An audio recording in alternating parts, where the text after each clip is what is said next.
Hello, everyone, from my hotel room in Atlanta, Georgia, where it's 1:30 in the morning, so I can't be too loud.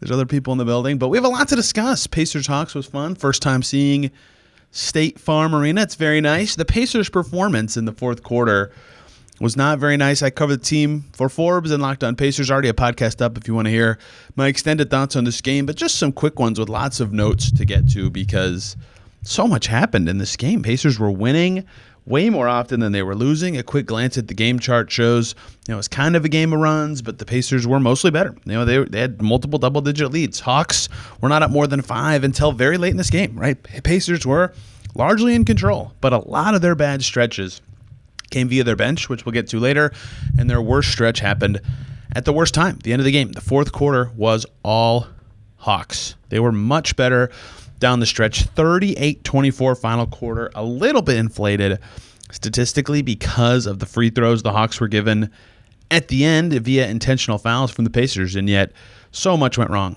for the Pacers. 4 for 8 from deep were the Hawks, 3 of them coming in a 1-minute stretch in the middle of the quarter with Trae Young off the floor, a chance for the Pacers to expand their lead. Instead, a 3 from Zach Risacher, 2 from Georges Niang, and all of a sudden the Hawks were out and running. Trae Young comes in soon after, and the Pacers couldn't stop the Hawks. 7 assists in the fourth quarter for Trae Young, in just the fourth quarter. The Pacers, meanwhile, 2 for 10 from deep in that period. They did well on their twos, 8 for 12 on their two-point shots. They're moving the ball okay, but that wasn't enough. They couldn't get to the line. They couldn't generate the shots they wanted.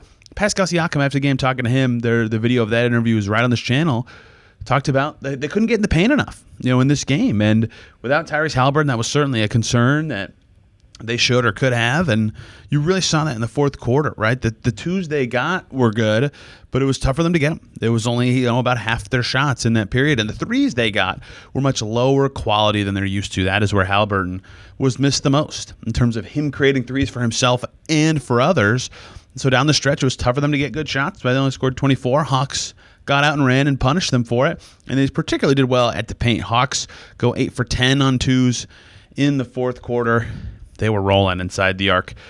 74 points in the paint for the Atlanta Hawks in this game. Just a remarkable number. They were scorching the Pacers via Trae Young passes, via Dyson Daniels drives, via Onyeka Okongwu finishes. Georges Niang went 3 for 3 on twos in the fourth quarter. He was beating guys on poor closeouts. He was skating to the rim with nice moves. And what made Niang's game the standout one to me is that exposed the problems the Pacers were having. Trae Young rips apart everybody. Dyson Daniels is good. The Hawks bigs finish a lot of plays around the rim.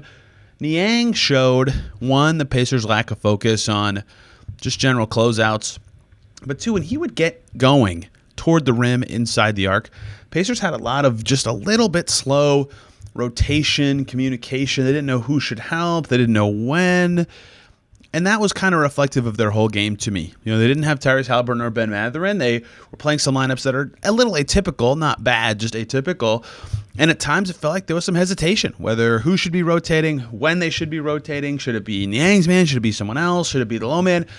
That just led to a lot of breakdowns. That led to easy layups. That led to easy passes for someone else to get a layup. And that was the inexcusable part of the Pacers game. So a lot of the things they did poorly in this one, not getting into the paint enough, not being able to stop the Hawks from getting to the rim, not being able to stop Niang specifically, all popped up again in the fourth quarter. It just so happens that the Pacers' water was turned off for longer in that period than any other stretch of the game. That cost them big time. To me, 2 other stories stand out from this one. The good side, Pascal Siakam was tremendous, 35 points. That's the second time in a row the Pacers have lost the game where he scores 30 points. He was awesome. He had to carry a scoring load with Haliburton out and did so. He was the only guy getting in the paint, getting those early seals that he always does, taking advantage of every mismatch he could get. The Pacers did a good job of focusing on his mismatches, right? That's why he took 18 shots. That's why he scored so well and effectively from basically all over the floor.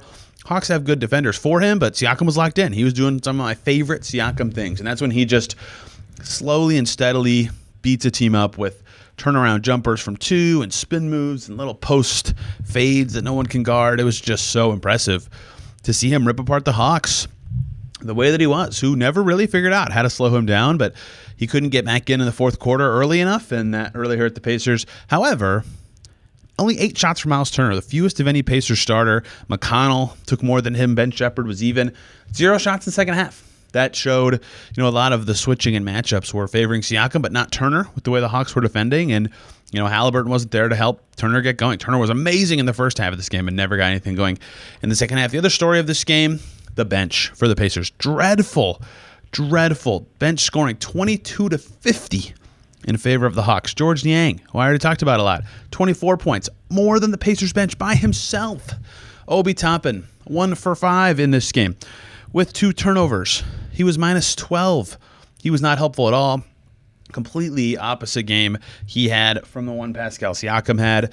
They needed him to be better on offense if he wasn't going to give them anything on defense, and he wasn't. TJ McConnell was fine. They used 2-point guard lineups with him in there. He had 9 points, 6 assists, no turnovers, but only 4 for 10. He needed to make big threes. He had 2 chances to hit huge ones and couldn't do it. He's not a shooter, but they needed him to shoot in this game, given who was available. Ben Shepherd was okay. He hit 2 threes. His defense wasn't typically where it was. He had a tough assignment with Trae Young. And this one, Thomas Bryant, really good early stint, and then rough rest of the game on both ends for him. So just not a good bench game for the Pacers, and this has been a theme for them of late. Since Mathurin moved to the bench in early February, that just hasn't felt like the same Pacers bench that we've seen last year and even at times this season, and they have a track record of being good, which is why they're going to keep using that group and should. It's easy for them to say, oh, we know this group can work, right? And I get that. I'm a big sample size guy myself too, but it's been rough for a while, and it used to be something that really helped the Pacers in this game. It really hurt them, and that they have a minus 10 net rating. Second units do for the Pacers. I went into way more detail on this on Locked On Pacers since Mathurin went to the bench. In this game, they needed any one of their front court bench guys to step up, or any one of McConnell or Shepherd to be extremely impactful in all their minutes, and that just didn't happen, right? It wasn't there in this one. So despite a lot of decent things, this could have been a tidy win for the Pacers. They were winning for much of it. Siakam was great. Aaron Nesmith was very good. His control inside the arc has been excellent. Since the All-Star break, Miles Turner's first half was awesome. Andrew Nembhard wiggled his way to 10 assists starting at the 1.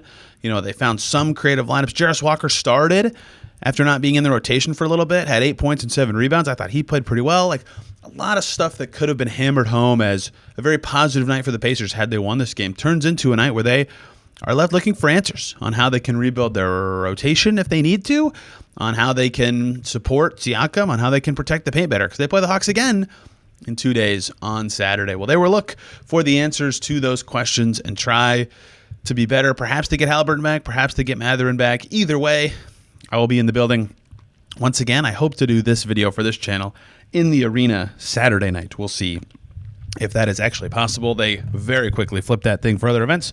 Thank you guys for watching. For more, check out Locked On Pacers. See ya Saturday after Pacers Hawks round 2.